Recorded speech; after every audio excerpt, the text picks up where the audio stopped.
Hi guys, I'm back for just a few minutes. I thought, yeah, I just told you about reading my books. So I thought maybe I would share with you what I got.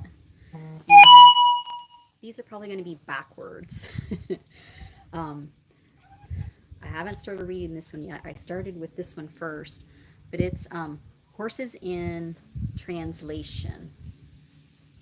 And this is by the same person that wrote Horse Speaks. I think that's what it's called.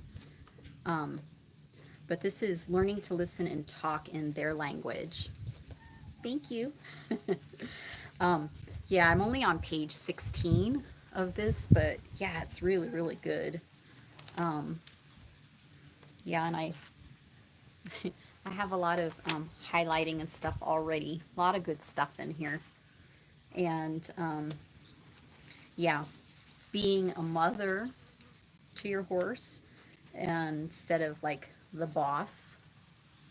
Hi, how are you? Happy Thanksgiving. Which I'm not sure if it's today or if it was yesterday, but there's a YouTuber that I watch that it was Thanksgiving and I saw it on her video yesterday, so I'm not sure if it's was yesterday or today. um, oh, it's tomorrow. Oh, okay. Yeah, because she did say it was the Thanksgiving weekend, so I wasn't sure exactly when it was. Oh, so happy Thanksgiving. um, yeah, but this very interesting horse philosophy. And yeah, she talks about being like a mother, like the horse's mother. Like when it was a baby, the horse's mother just has such a deep connection with its baby, is loving and nurturing, but yet sets firm boundaries. And that's what we want to learn to become, is that, and not a dominant, which I've always believed that anyway. Mark Ratched talks about that too, because you hear from some in natural horsemanship to um, be the lead horse. I think that's what it's called, the lead horse. But he talks about being the passive leader. And I really agree with that. That like resonates with me. It doesn't mean that, they get away with stuff. It's just that um, you don't have to be the boss. I think it's about a partnership. And she actually mentioned that in here too, where people talk about it, partnership. And, she says you can be partners with somebody in business, in, different aspects of your life. And it doesn't mean that you have to like the person just because you're a partner in business or whatever you're partner in. So, yeah, so she did address that. So I'm going to start to change my words on that because I think that's where she got into being more like the horse's mother and not a partner. I always say team. I say partnership and team. So, yeah, so far I really like this. I think this is the second book. The other one, I think it's called Horse Speak, and I think she wrote that one first. This is the second one. The first one is more of the dialogue, the explaining the language between the signs and stuff that the horses. Yeah, I'll when I get inside, I'll post the link down below too if you want to, unless you get to look before I do. But I'm going to post the link to both of these books down below. But yeah, this one is more about stories, like stories. Okay, good. Stories of like she works with a bunch of horses and people, and it's about stories where they've had breakthroughs and stuff like that. And I think that'll be interesting to read.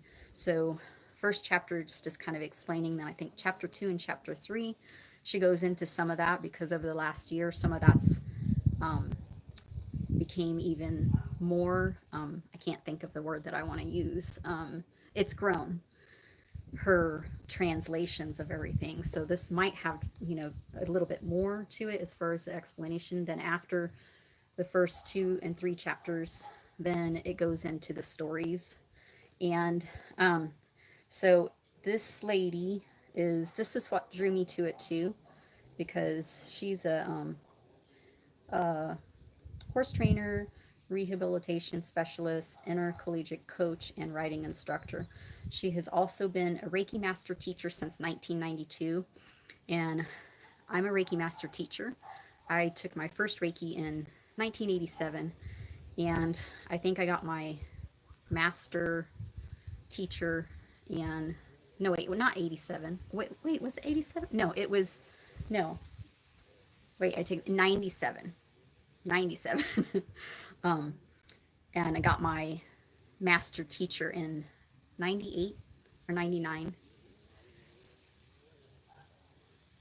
Oh, that's really cool. I would love to get into something like that.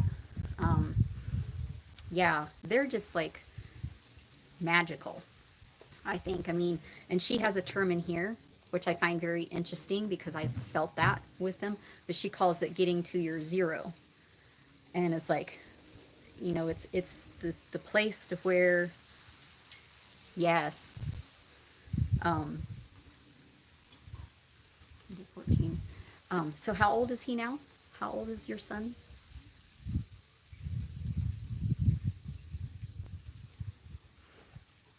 Okay, cool. Yeah, I love to watch stuff like that and read, how horses help people and, with PTSD and just different things,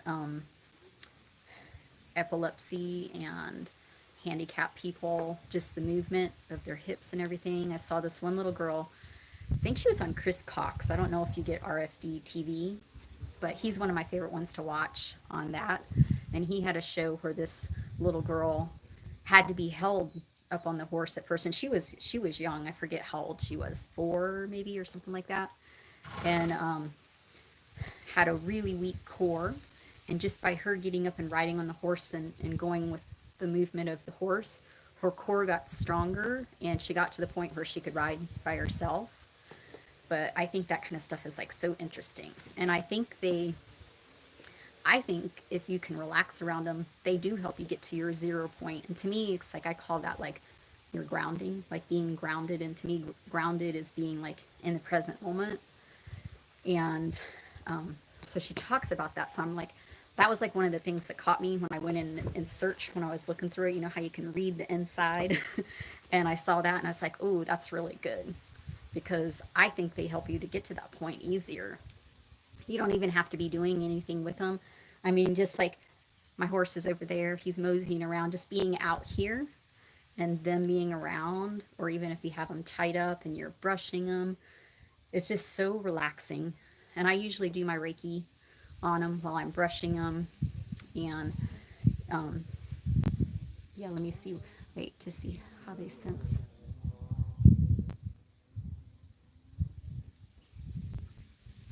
Oh, yeah. Yeah, they're so sensitive. And um, yeah, I think it's like a reciprocal thing.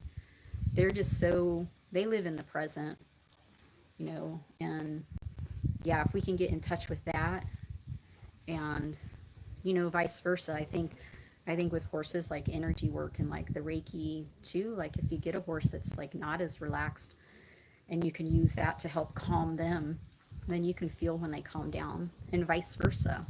It's just very interesting. They give us so much, and to me it is more about being, you know, partner partners together. Um, but more than that, it's more than that. It's a bond, it's a connection. You just get that connection with them.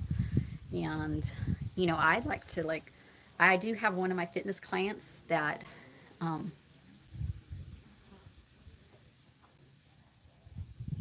oh yeah. Yeah, they love to do stuff like that.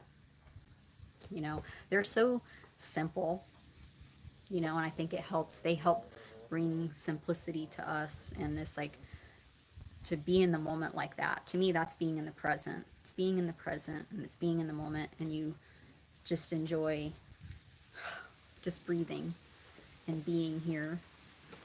Um, and yes, some more than others, but um, yeah, they react in different ways depending. You can have certain emotions and be like, I could be around him and it would be different for my appy or my mare or mousy. You know, they would all probably respond differently depending on them. He really, Chansey, he really feeds off of me. So, yeah, I have to really work on that so I can show next year because, yeah, if I get nervous, he kind of gets a little more nervous and anxious because I'm his security. So for him, I really need to learn how to not feel everything around me. I'm an empath, and I don't know if that's talked about a lot in the horse world, but an empath is somebody that I don't only feel my emotions, I feel everybody else's too. And to be in crowded places like a horse show or someplace like that, it's really hard to not feel everything. So the last couple times I showed him, it finally clicked, and it's like, okay, I just have to get in that training, almost like training.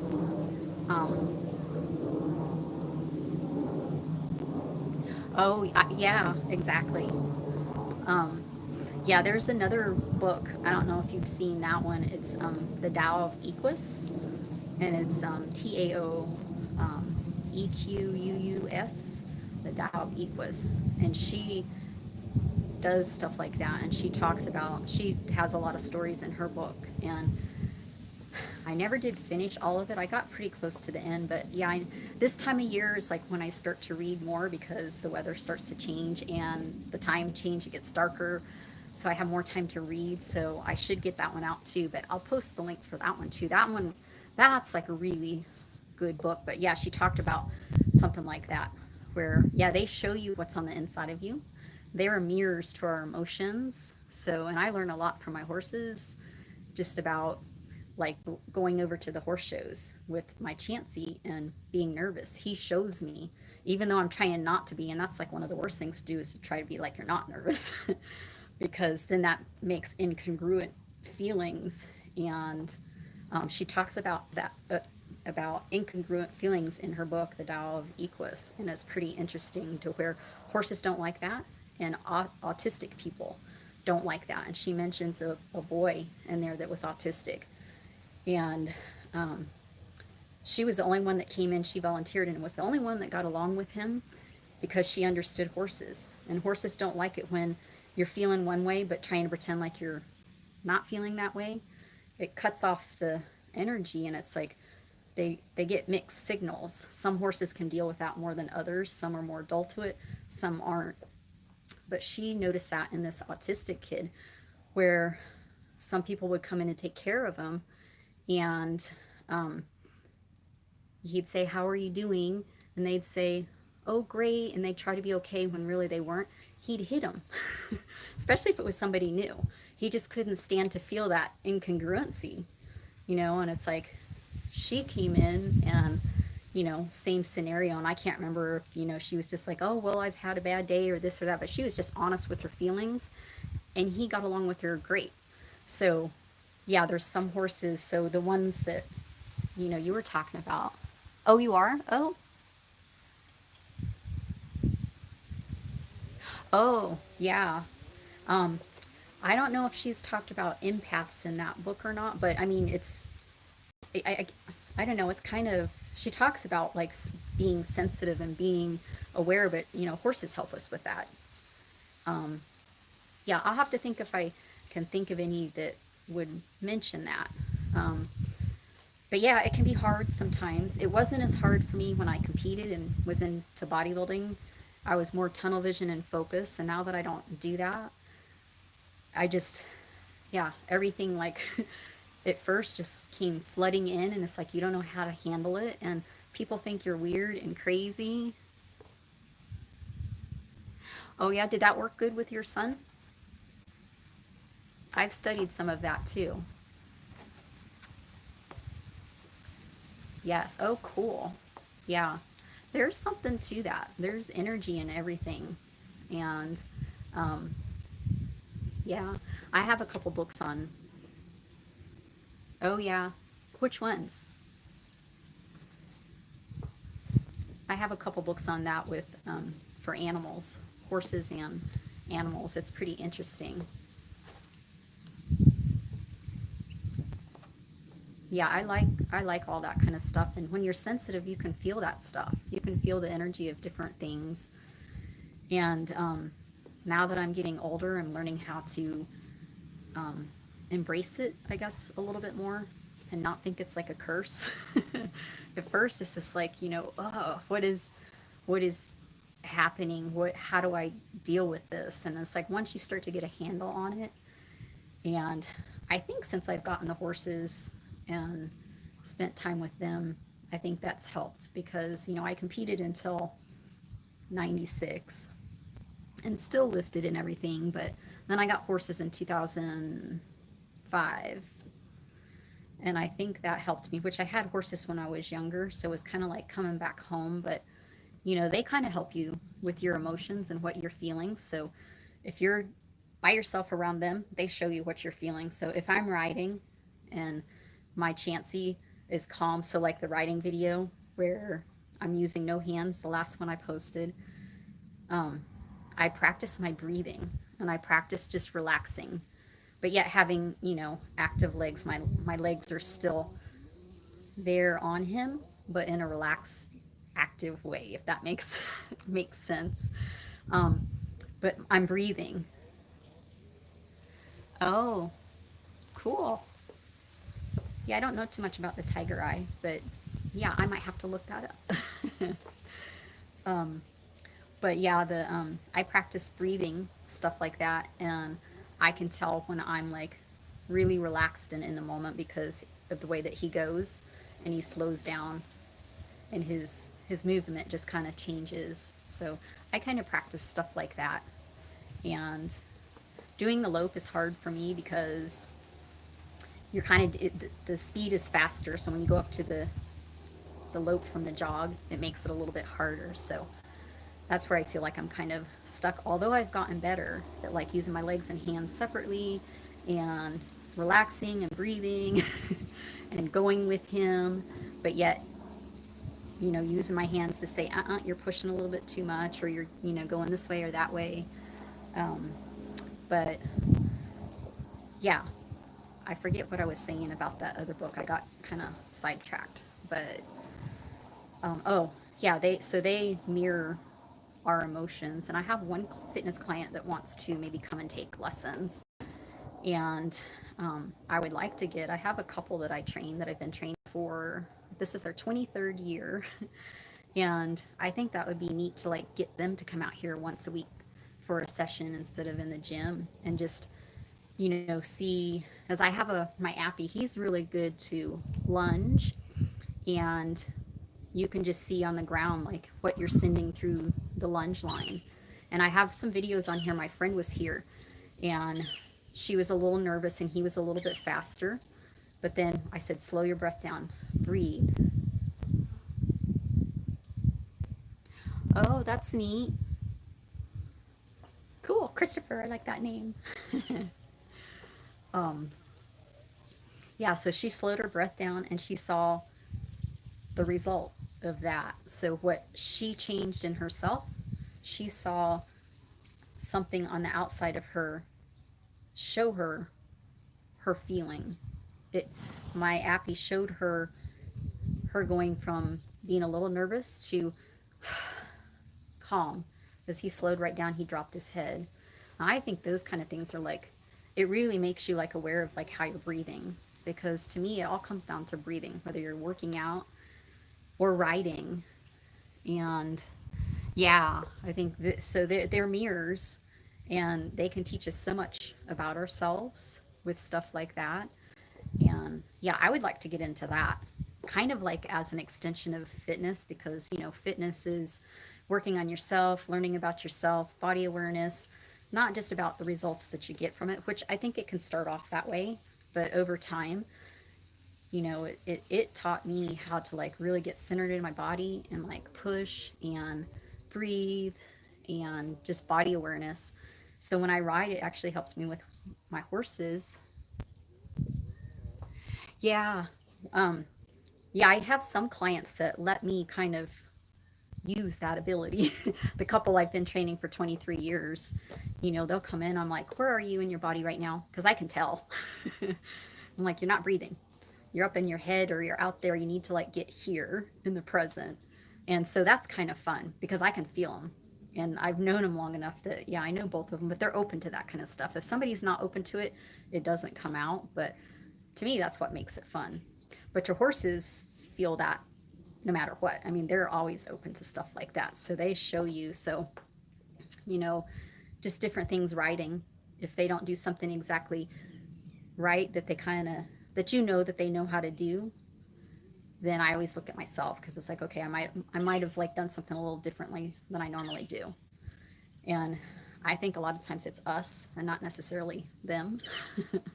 So, yeah, so I find that kind of stuff interesting. But yeah, I think it would be fun to use the horses as an extension of learning about yourself and your emotions, outside of the gym, which that's just more learning about yourself, right? And being in the present, because that's what I teach the couple that I train.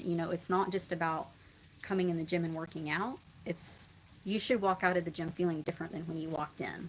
To me, that's the whole purpose. If you walk into the gym and you're going through emotion and you're thinking about the groceries you have to get and this and that and everything, you're going to walk out the same as you did when you came in. But if you walk into the gym thinking about that kind of stuff, but you get in there and you work out, you get centered in your body, you're in the moment, you're pressing, you're making your movements purposeful, you can't help but to walk out feeling different, more grounded, more centered, more positive. Yes, I think that's the purpose of it. I mean, physical results too. When I started at bodybuilding drew me in because, I knew after my first contest I wanted to be a pro. I won my first contest, my weight class. I wanted to be a pro. That's what I set out to do. And, you know, it took me 11 years to do that. And I thought it was going to make me feel different to be a pro. And it didn't. I didn't feel any different. But then when I look back over those 11 years, it was really about the journey and not about getting to the destination of the pro card.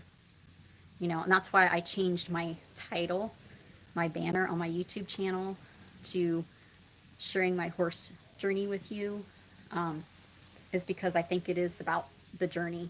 The most important part is the journey. It's not your destination. I think you can have goals, but you don't want both eyes on the goal.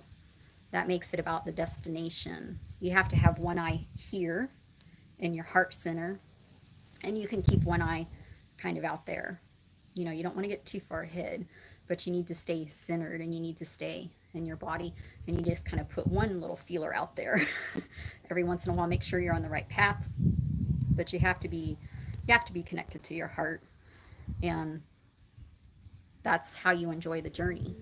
I've seen people do bodybuilding and they're just all about, yes, yes, I like the chakras too. That's a very interesting subject for me.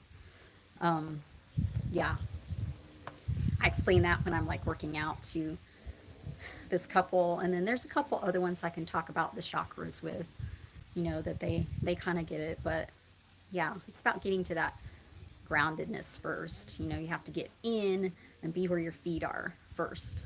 you know Sometimes that doesn't happen right away. For some people that's hard to do because that means kind of shutting off that chatter. So for some people it's just, and you can kind of tell, for some people it's like you just want to get them moving. You just get them moving to open up their breath, because a lot of times they can't get down and in their body and breathe deep because they're not breathing deep. Yeah. Yeah, that's something over the years I learned, so I can like tell when somebody's like grounded or not. So for me, when I get ready to lift, I can go right there. And would like to think that most of the time, doing other things too, I'm grounded. I know I really try to get there when I'm riding, and get grounded. I feel the gravity of my body, and on my sit bones, and yeah, because I think once you get there, then you move up to the second chakra, which is like orange, and it's about duality. So it's about two things coming together. So in the gym, it would be, the feel of the weight. So it's duality. It's not, you're not trying to overpower the weight, and you're not letting the weight overpower you. So it's giving it enough force to connect to it. That's your connection. So, I use that with the horses too. So it's like whenever you do put your legs on them, it's like you're feeling them, and then you move up to, which that's where your diaphragm is too. It's like your core, your second chakra. So when you get to that place, that's going to make you breathe deeper. But then when you start to feel that duality and that pressure, so pressure from the weight or whatever, you start to hold your breath. And that orange or yellow chakra, next one up, is kind of like your get up and go. So it's like you can't let the weight overpower you. You have to give it a little bit more get up and go.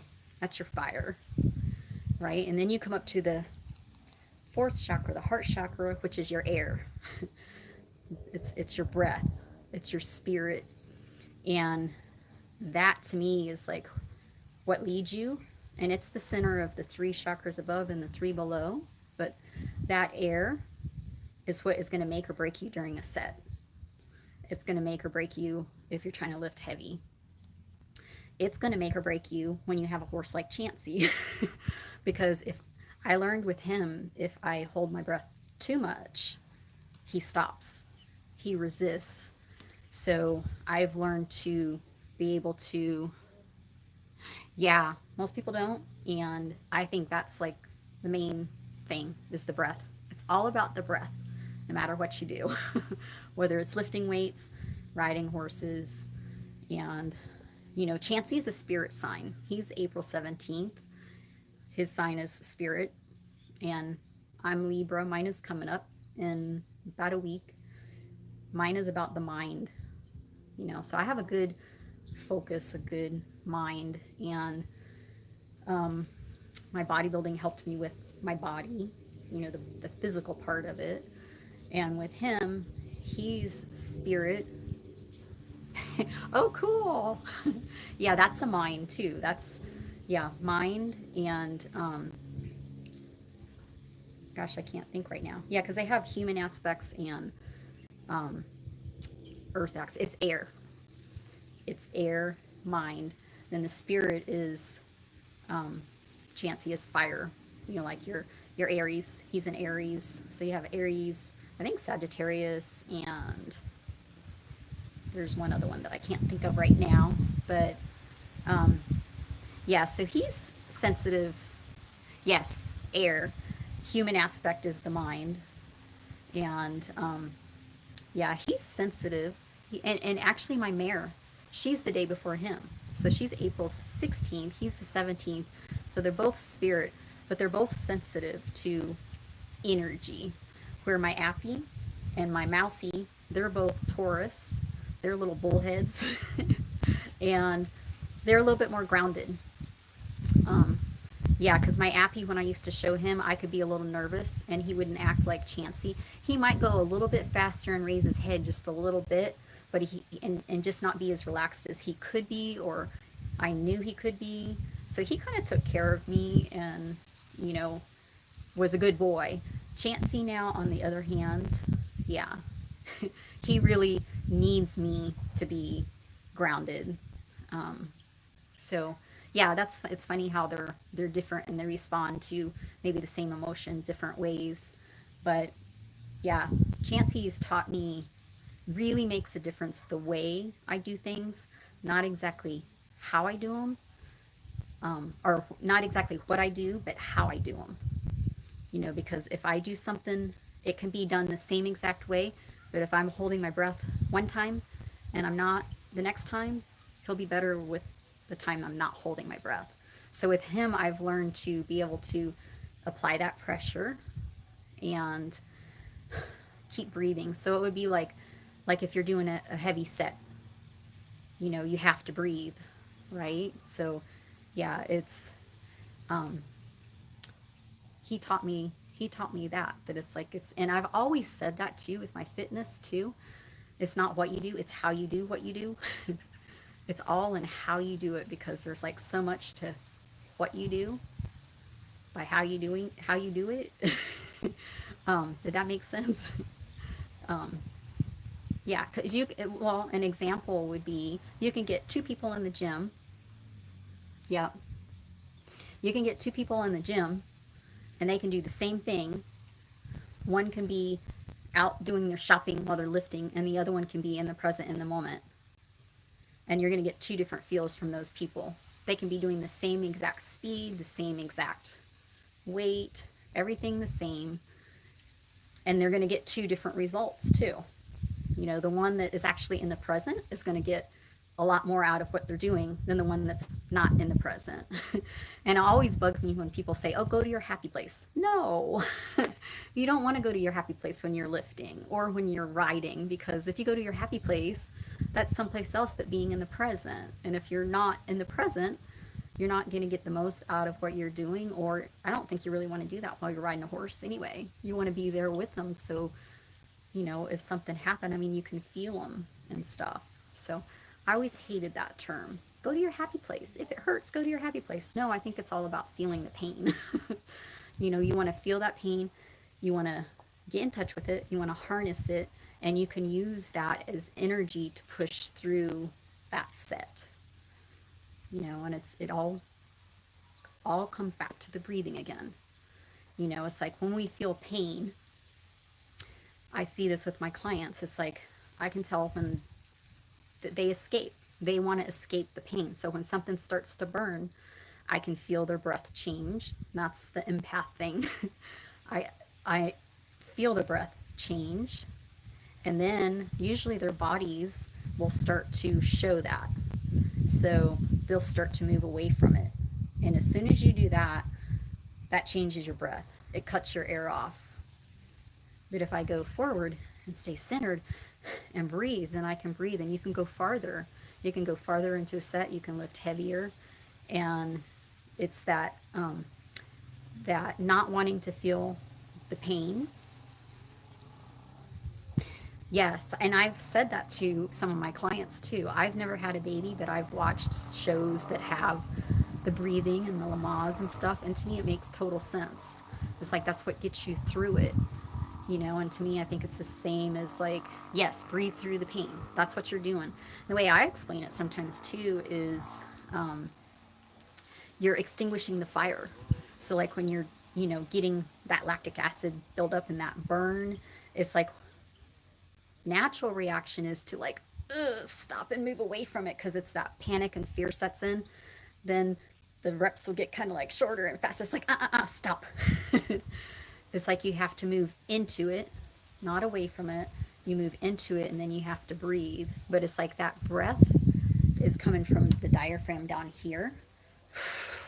That gets all that stale air out, so you can take in new air and have more power to push as you get into the set, not panic and hold your breath and like move away from it. You want to move into it and use that, and you do it all with your breath. So, yeah. And now, I think there is a time to hold your breath during a part of your lift. Like if you're lifting super heavy, like you're going to hold your breath as you're pushing up. But as soon as you get to the top part of that motion, you have to expel that air. And then on the way down, you're using that down part, the negative part of the motion, as your inhale to take in new clean air, so you can explode again off the bottom. So there is a proper way to hold your breath. You just can't hold it all the time and hold it and cut yourself off and do this. Like this is like a real shallow breath. You know, it's like moving away from it. Anytime you move away from it, it takes you out of your center. Because it's like, to me, center is top to bottom, left to right, and then front to back. So anytime you start to go back, and it's the same with riding too. You know, when you're riding, I sit and I try to be centered so I can breathe. You know, if I go too far back, my gelding, he'll feel it, Chansey, and he'll stop. You know, I can just tilt my hips and stop my breath, and he'll whoa. Oh, thank you. um, yeah, I was always good when I was younger, but I didn't know any of this stuff when I was younger. I just like did it. But being older, it's like my back is kind of stiff sometimes, and it's like I don't feel like I ride quite as well as I did before. But I ride with more awareness, I think, and I try to apply being centered in the gym to being centered on my horse, and I think that that helps, and it just allows the energy to flow. I see it more as that now than just sitting a certain way, because um, you can sit pretty, and I've seen people do it. They sit pretty and they, kind of arch their backs and stick their butt out, but it's like if I did that with him, he would feel it and he wouldn't go. He needs me to be centered because he relies so much on my energy and my breath. And it's harder in some ways, but it's better in some ways because when you're that connected, it's like all I have to do, like I said, is just change my breath, just stop it. I say, whoa, I tilt my hips just a little bit and I don't have to use the reins. So I play with that kind of stuff too because I think it's like really neat to see how you can connect with your horse just through your legs and seat without using your reins. My goal one day to be do it at the lope. I'd love to be able to do it at the lope, but yeah, I don't have quite as much control over him yet. Well, I mean, he is good. He does listen to my legs, but it's like just that faster speed. Yeah. Yeah, so stay tuned. That video will come down the road sometime. um, but yeah, I mean, it takes a lot of like trust to do it just at the jog, and I have ridden him bridleless once with just a neck ring around his neck. So he didn't even have a bridle on. And I have a picture on Facebook of me sitting on him. It was after the fact. I had already ridden him that way, and then my mom came out, and I just had her take a picture of us sitting that way. Yeah, so we have done it that way. I've done my happy like that 2 or 3 times. And with Chansey, just lately, yeah, I've just hooked the reins on the horn. So he still has a bit in his mouth, but I'm not using it, and I think that shows. I think that shows a lot when somebody can do that. I think it shows a good connection with your horse. So you're not, controlling them with your hands. It's like you have a connection through your first chakra. I saw a lady, and I forget, she has like courses and stuff, not online. Yes, trust both ways. Yeah, because I have to trust that he's not gonna like take off, and he trusts my energy and my breathing, so I really have to be centered. So yeah, I think maybe practicing a lot of that before next year's shows will help me to kind of just be in that zone. But there is a lady that she talks about the chakras in the people and the horses, and I forget what her website is, but she has courses and programs that you can take, but it's at her place, which I can't remember where it is, but I can't do it. I mean, I would love that if she would do something online, but she had a picture one time, and something clicked with me when I saw it. But she had a picture. I don't know if you've seen pictures of horses that have the chakras, down. So their first chakra is at their tail. So it's red, orange, yellow is about where we sit, and then green, and then their throat and their yeah. If you well, I'll see if I can post. I made one of one of my horses, and I put the chakras on it. I'll see if I can yeah, post that on I don't know if you're in my horse group or on the page, but I might just post it on my personal account. But yeah, I made it. But she had a picture of the horse with its chakras and then the person with its chakras. And oh, okay, cool. I might post it there. Yeah, I sometimes try not to post that kind of stuff because some horse people think that it's kind of but there's a lot to it, I think. It's like it makes total sense to me. But when I saw the chakras this way on the horse and then this way on the person and how they came together, I was like, wow. That's why. And I think she had it's been probably 2-3 years or so since I've seen this, but she kind of said something about like if you're not grounded, you know, you're attached to your horse and you're sending stuff down to your horse. And that's what really I think made me start to pay even more attention to my breathing and being, you know, centered and grounded in my body, and, you know, feeling the gravity of my bottom, my sit bones, and having my legs firm but not too firm and not too loose, because all that changes your breath, you know. And if you do use pressure and have to squeeze those legs in, your breath has to get deeper, and it's still coming from down here, and it has to flow. And like I said, I learned that from Chansey. Baby, on the other hand, she's just sensitive, just all around. She can feel when we're lunging, if I change my energy from slower to a little faster. She's that sensitive. So she's really made me aware of just like energy in a different way. Where Chansey's not that sensitive. He's lazy, like lunging him and stuff like that. He's lazy riding him too, you know, for the most part. But yeah, I just think it's interesting. I love this kind of stuff. I love to talk about it. So it's been a while since I've like gotten any books like this, and I really like this one. And this is another one that I thought was interesting, The Soul of a Horse by Joe Camp. And yeah, he talks about Monty Roberts, and he had a thing in here by John Lyons. And like, let me see if it was on page 35. I remembered it, so when I got it, I could like look at it again.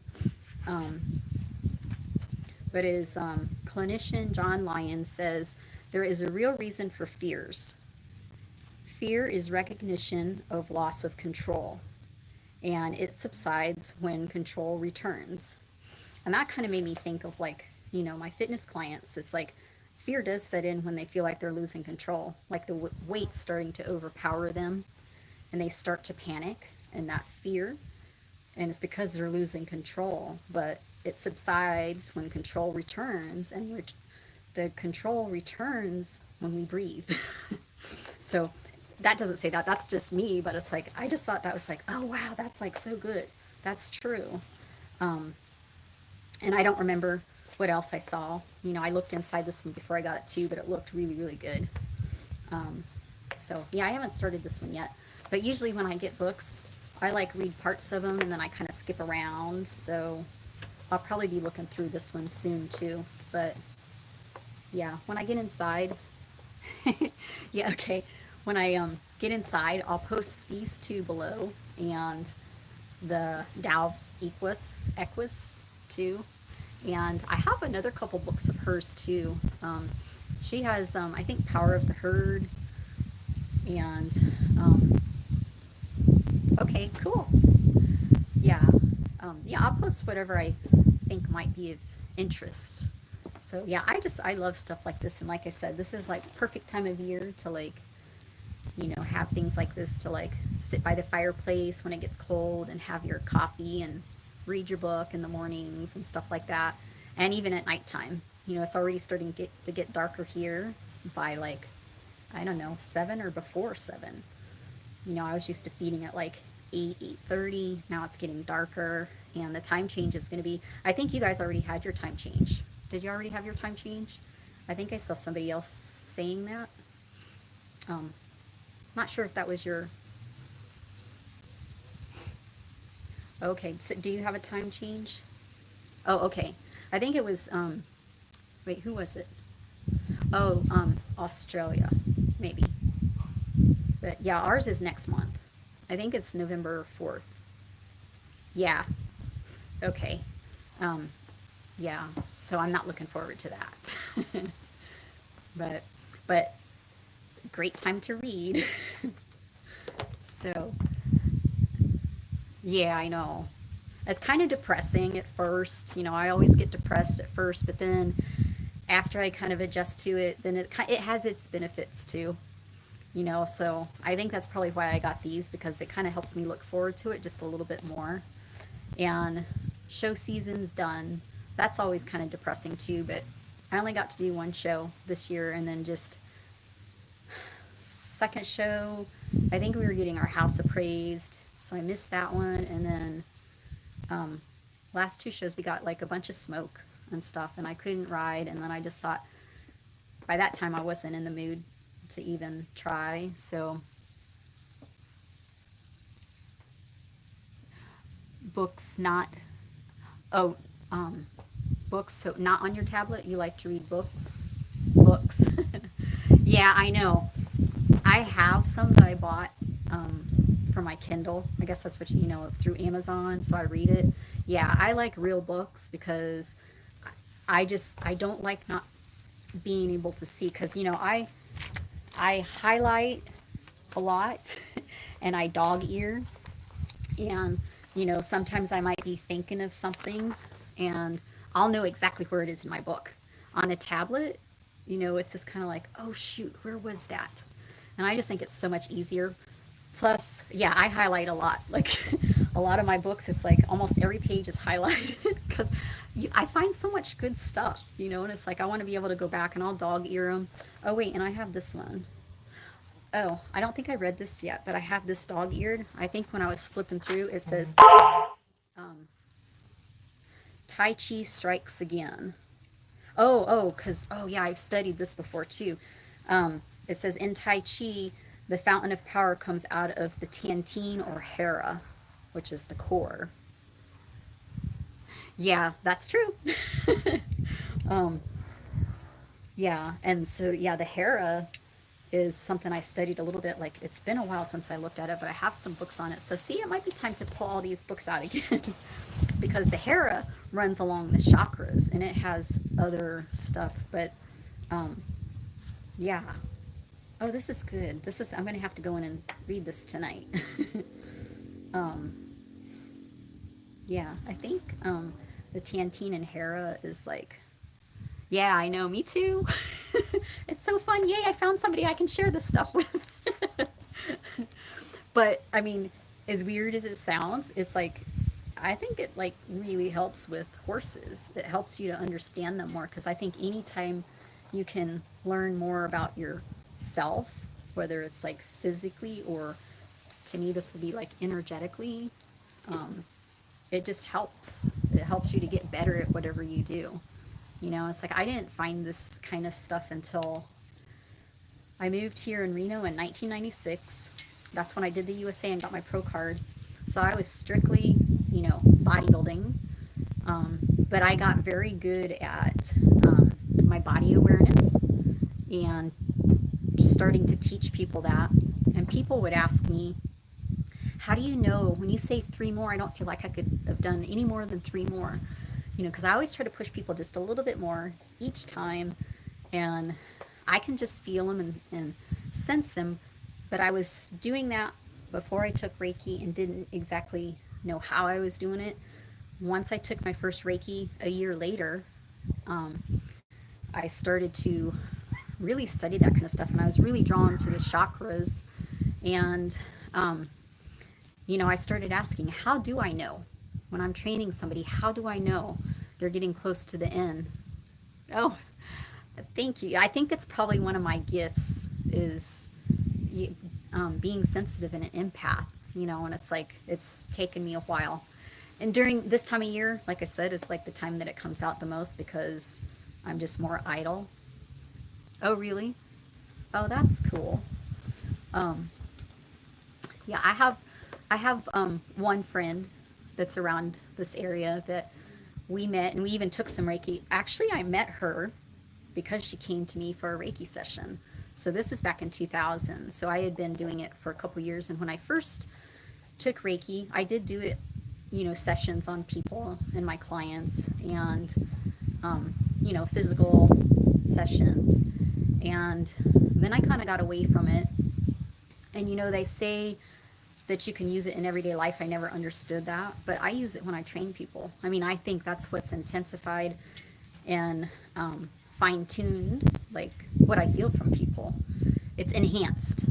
Maybe that's the word. It's enhanced what I was already doing, but I didn't really know what I was doing. I just kind of did it because I had done it. So And I was connecting with people through the breath. And I found a book on that like a long time ago that, you know, you can connect with people through your breath. And I think that's what horses do with us too. But that's what I was doing with my client. And, you know, it's like I just started asking, how do I know? And I started getting more and more answers. And now, you know, I'm like, if somebody's open to it, if somebody is not open to it, it doesn't really happen. You know, so I don't even try because I just feel like somebody has to be open and wanting to hear or know more. And like I have one client that I hadn't really talked about any of this stuff. We just talked more about body awareness, um, paying attention to what her body was doing. I'm like, no, your body's starting to do this. And she's gotten better and better and better. And she said something the other day or asked something, and I told her something, and she was like so interested. And all this stuff just started coming out of my mouth. And she was like, wow. So, but she wasn't ready until that point. And I can usually tell, you know, because if you're trying to like force it to come out and it's not coming out right, then there's like a block somewhere. So, yeah, I always have fun when I come across people that like understand this kind of stuff and I can talk about this because it's just what like makes me like so happy and excited. I get to share and yeah. So yay, I found somebody else I can share with. Oh, but my friend, yeah, I met her in 2000. Yes, I believe that now. And um, I met her. She came to get a Reiki session from me, and we've been best friends ever since. And we can go periods of time without seeing each other, and we just met up not too long ago, so we always catch up and everything. And it's like so neat to like, and so relaxing to be around somebody that like is an empath too. It's like, it's like I think it's like being with horses. I would consider horses empaths because they feel everything. You know, they feel us, they feel the herd, they feel and notice something that's like, you know, they sense things before we would even know. Um, but I think empaths pick up on those things too.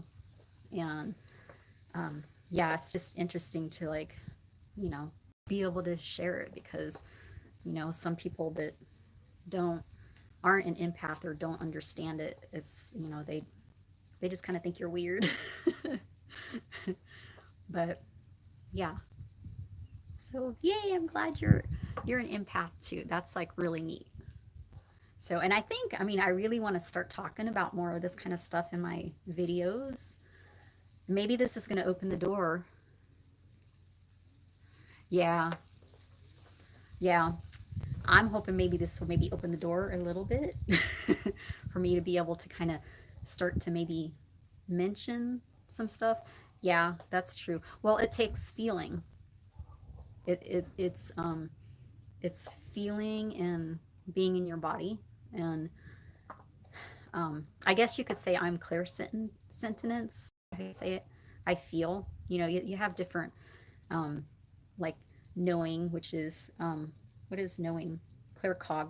Cognizant. Something I can't. I never could say that one. um, oh no, wait. Yeah. Okay. So clairvoyance is sight. I don't really see things. I guess I can envision, or I think I might feel the essence of things more. Wait, yes. Yes. Yes. Because some things I just know or can tell, and somebody will deny it, and I know. You know, it's like, oh, you said, oh, that's cool. I never could do that except for when I was doing ecstasy. I did ecstasy when I was younger, and I would see my friend. Now, this is a different friend. This is the friend that introduced me to um, stones and energy and Reiki. And every once in a while, we'd do ecstasy, and she would dance. And I would sit there and say, oh, now you have yellow. Now you have pink. Now you have blue and purple. And just, I would see it different places. And yeah, so kind of helped us to um, get even more in touch with our gifts, I guess you could say. She was better at seeing things like that. even without that, I wasn't. My gift is feeling and sensing. Yes. Um, I, it's been a while since I've tried, but I've gotten to the point where I could see um, a little bit of energy field around horses and yeah, plants and animals. Um, but it's been a while since I've tried that. Um, I've kind of moved away from it. Um, Especially I think, having horses, it's not something that's really talked about a lot in the horse field or the fitness field, really.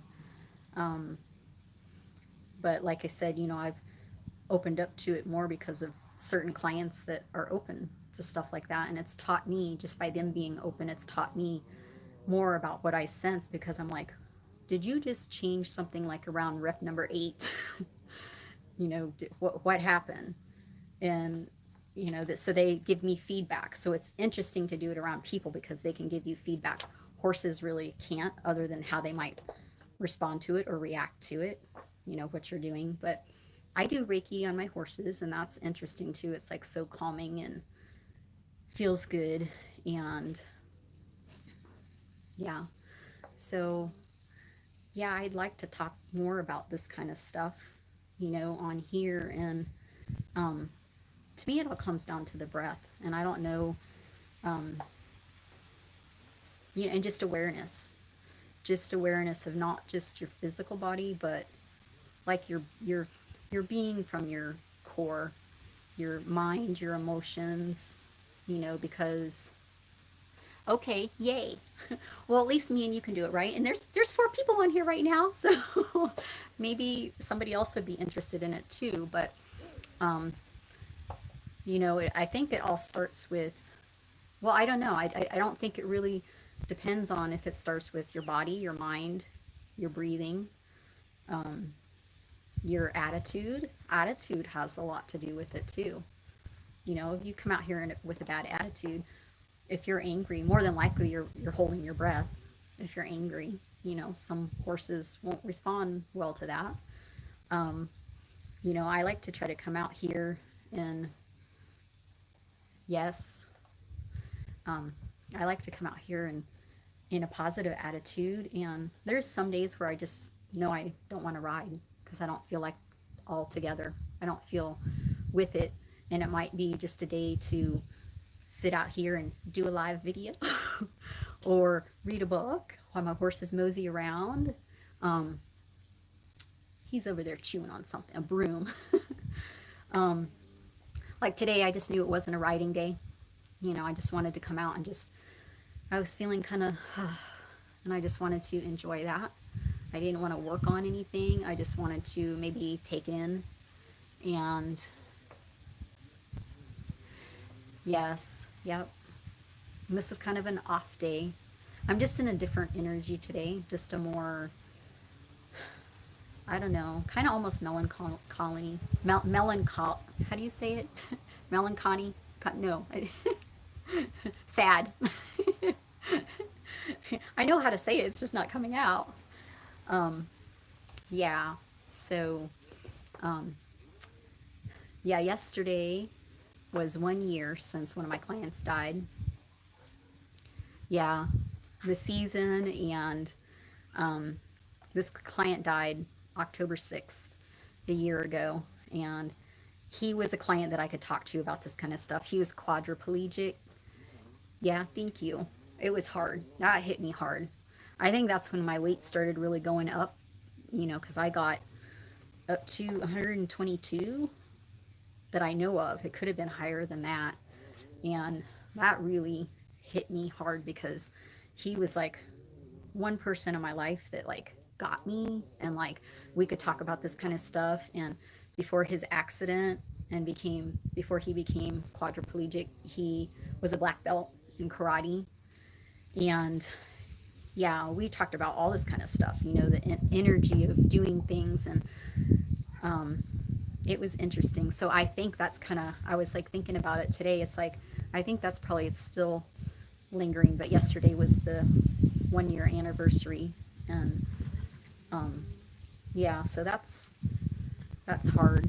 But yeah, so it just felt like one of those days to just kind of come out and just relax and yeah, talk about this kind of stuff. I love talking about this kind of stuff. So this has actually put me in a really good mood. It's made me feel, I don't know, maybe a connection to him too, in a certain kind of way. You know, it brought back those feelings. I mean, because yeah, he would just train. In the beginning, he trained with me 3 times a week because it was right after his accident. And then towards the end, you know, before he passed, it was like once a week, maybe twice a week. But yeah, and normally Saturdays, he just loved to get up and go to the gym on Saturdays. And so he was my only client on Saturdays. And we would just talk about this kind of stuff. And we would talk about what'd you learn for the week. And he was actually chief judge. He was a lawyer before his accident. And then he became chief judge. And yeah, we just had interesting talks and like, you know, got to talk about what we learned and for the week and stuff like that. So yeah, talking about this kind of stuff kind of like reminds me of, it makes me feel good because I just remember Saturdays I would leave the gym just feeling like almost like euphoric, like just on a high. And yeah, this is putting me on a high. So thank you. Yay, now I have somebody to talk to about this kind of stuff.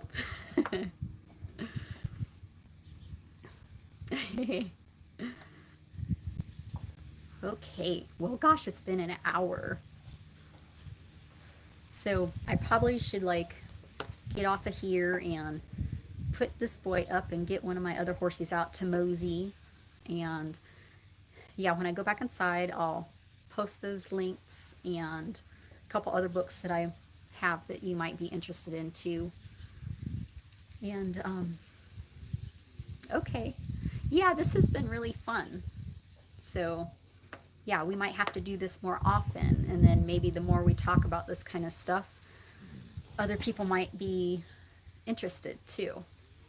And I don't know, were you on the one where I talked about a chat? It was, I think I called it Chat After My Horse Ride. It was a video, a few videos ago. And I got to the point, it was like an hour. Look for one that's a little over an hour. Live, it's a live, it'll say I think live replay maybe or something like that, but it was a live video, but it's over an hour. And I forget how it started, but like somewhere during it, it kind of turned into a little bit of this kind of stuff. I can't remember exactly now what it was, but that one was fun too.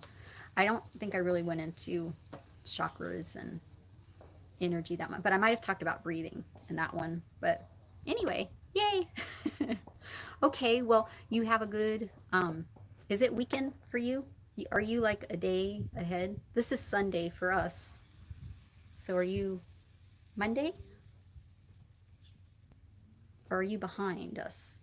Australia, I think, is a day ahead. Okay, so you're Sunday too. Is it, I don't know what time it is here. I can't see my clock with this going, but it's probably, I don't know, 4-ish or 5-ish. So this is the end of your, okay, so yeah, you're, I don't know, maybe 4 hours ahead, something like that. 4 or 5 maybe. Okay, 4 hours. Okay, so we're 5:13 then. Okay. All right. Well, happy Thanksgiving tomorrow and have a good rest of your weekend and holiday. And hopefully see you in another video soon. Great chatting with you too. Bye-bye.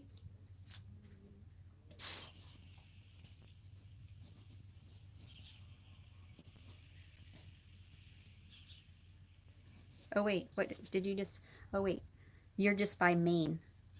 Oh, okay. Okay, cool. Yeah, my sister's in Florida. They're 3 hours ahead. And yeah, she was saying that she heard that they might not do the time change there, but she's not sure if that is in effect or not.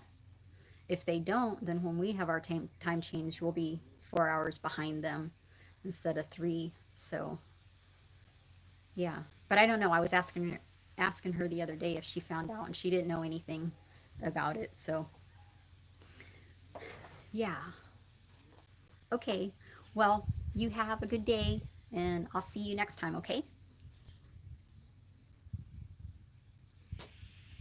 Bye bye.